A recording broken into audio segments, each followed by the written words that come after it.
Okay, think about this for a second. A country, maybe not the one you'd first expect, makes a move, just one move. And it could, well, it could really shake up the whole global gold market. Yeah, not with armies or anything like that. It's quieter, more strategic, building something. Exactly. And that's what we're digging into today, Burkina Faso. Captain Ibrahim Traoré launching the country's first ever national gold refinery. We've really gone through the sources on this one, looked at how it started, Yeah. sort of secretly what it actually means, and the bigger vision behind it all. Yeah. Because it's definitely more than just refining metal. Right. So our mission for you today is to unpack why this is about so much more than gold. It's about, economic independence, big shifts in who holds power, geopolitically speaking, and just a nation saying enough. We'll look at what's actually being built, why it's such a game changer, who's helping them do it, and yeah, what this means for the wider world. Okay, so let's start with the basics. July 9th, 2025, no big press conference, no foreign investors cutting ribbons. Captain Traoré just gives the go-ahead. Construction starts. And our sources really emphasize this sovereignty of silence. Like, they kept it completely under wraps. Deliberately. To avoid, international pressure, media getting involved before it was too late to stop. It was only announced when, as they put it, it could no longer be stopped. That's pretty bold, isn't it? It really is. So what is it? It's a refinery, completely state-run, and the plan is 100 to 400 kilos of gold a day once it's fully up and running. And it does everything right. Melting, purifying, grading. Yeah, the whole process. Packaging, certifying, putting their own label on gold bars for their own reserves and also for direct export. Which is huge because, Burkina Faso produces a lot of gold. Over 57 metric tons a year. Right. But until now, almost all of that gold just left the country raw. Unprocessed. Shipped off to Switzerland, Dubai, India. Yeah. Places like that. Exactly. Where it gets refined, rebranded, and then sold for, what, 3, 4, 5 times the price they originally got for? Crazy. So this refinery, it means they get control over the price, the data, their own wealth, basically. And that brings us to who was there at the launch. It wasn't the usual suspects. No big Western mining companies. Noticeably absent. Instead, you had the Ministry of Mines, the central bank, the armed forces, showing how strategically important this is internally. And foreign advisors. Reportedly from Turkey and Iran, offering technical or logistical help. Plus, security is obviously a massive focus, a dedicated unit just for protecting the site. Sabotage, leaks, spying. They're taking it seriously. And the funding is interesting, too. Traoré said no foreign loans. Right. Flat out refused them. He's insisting the money comes from their own gold reserves and these new sovereign development accounts they've set up. So long term, this isn't just about processing, it's about storage, too. Yeah, it'll double as a national vault. So for the first time, they can actually keep their gold bars in Burkina Faso secured by them without needing anyone else's permission. That's a fundamental shift. It really is. And to get why this is so, revolutionary, you need to understand the history. What some sources call the quiet bleeding. Burkina Faso, a major gold producer, was getting just a tiny fraction of the gold's actual worth. Because raw gold sells cheap, and then there were issues with quantities being misreported, shadow deals. All of that. Audits found tons of gold basically just disappearing from the books. Billions lost because of loopholes. Mislabeling the origin, sending it abroad, getting it recertified there for huge profits. Okay, so the refinery stops that, or at least makes it much harder. That's the idea. Yeah. Process it at home, you verify the purity yourself, you assign the value, you set the price. Locally, regionally, it closes those loopholes. Think about the leverage that gives them. And it's not just about the state's coffers, is it? It's about the miners, too. Absolutely. There's been a lot of resentment building up in mining towns, places like Houndé, Gawa. You've got almost, 700,000 artisanal miners, many working informally. Feeling exploited. Yeah, by intermediaries, sometimes armed groups, sometimes even feeling let down by the state. So this refinery is meant to rebuild that trust. They're setting up committees to link the small-scale guys directly to the refinery. Cutting out the middlemen. Exactly. Let community co-ops sell straight to the state. That disrupts smuggling, cuts down on extortion by armed groups. It's a big shift on the ground, too. And it protects them from market games internationally. That's another key goal. If you don't refine your own gold, you're stuck accepting prices set in London, Zurich, Dubai. You're vulnerable.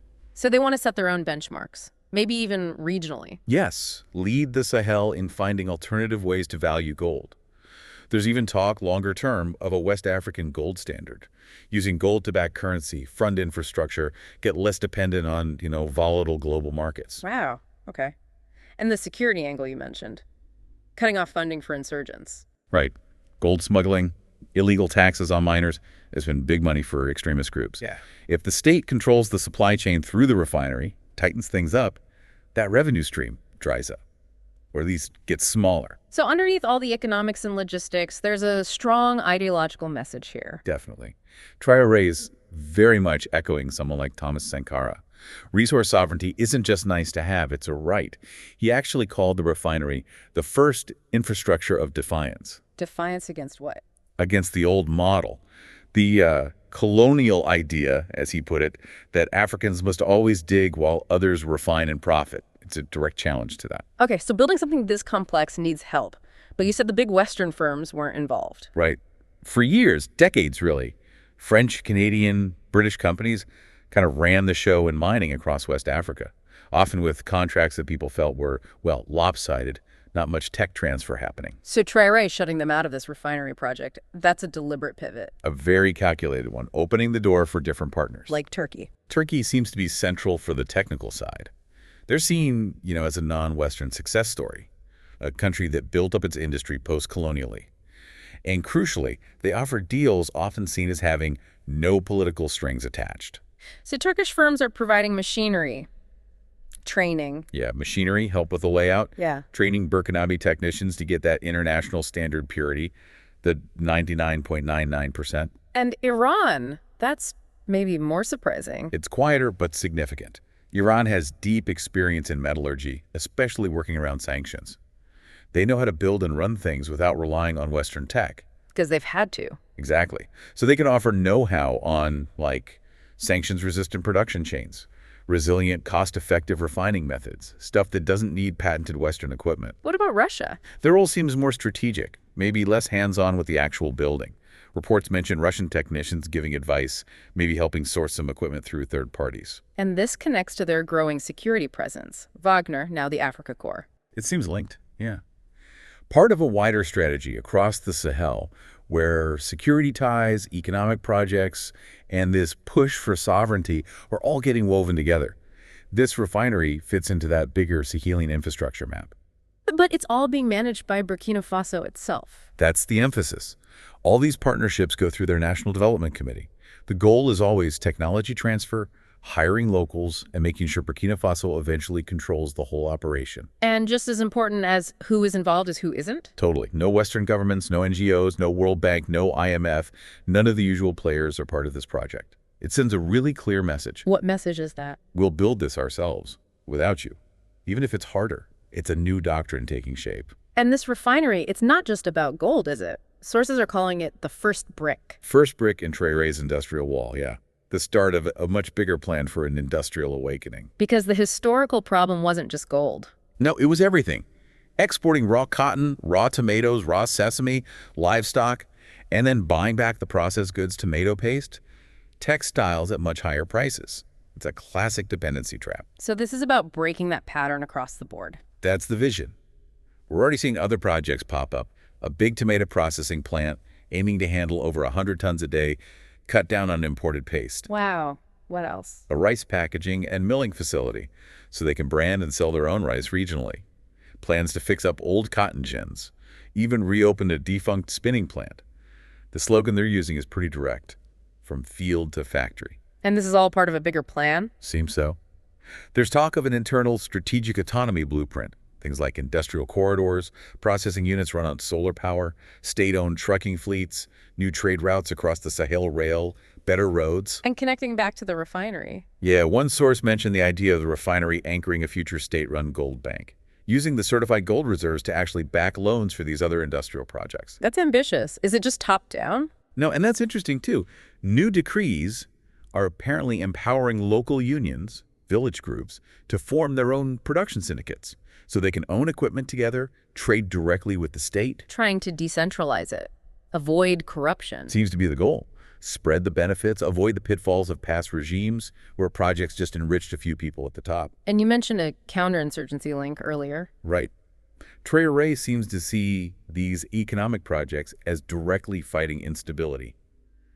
The thinking is, if young men have jobs running machines, farming, driving trucks, they're less likely to get drawn into insurgent groups. So economic development as a security strategy. Pretty much. Infrastructure as a weapon against extremism, in a way. And this isn't just for Burkina Faso, is it? There's a regional angle. Definitely. They're talking closely with allies like Mali and Niger through their alliance of Sahel states. The idea is maybe coordinating these industrial projects. Like a shared network. Yeah, imagine a Sahelian resource network. Each country processing its own stuff, setting standards together, trading more easily, maybe shared tech parks, all without needing outside, foreign gatekeepers.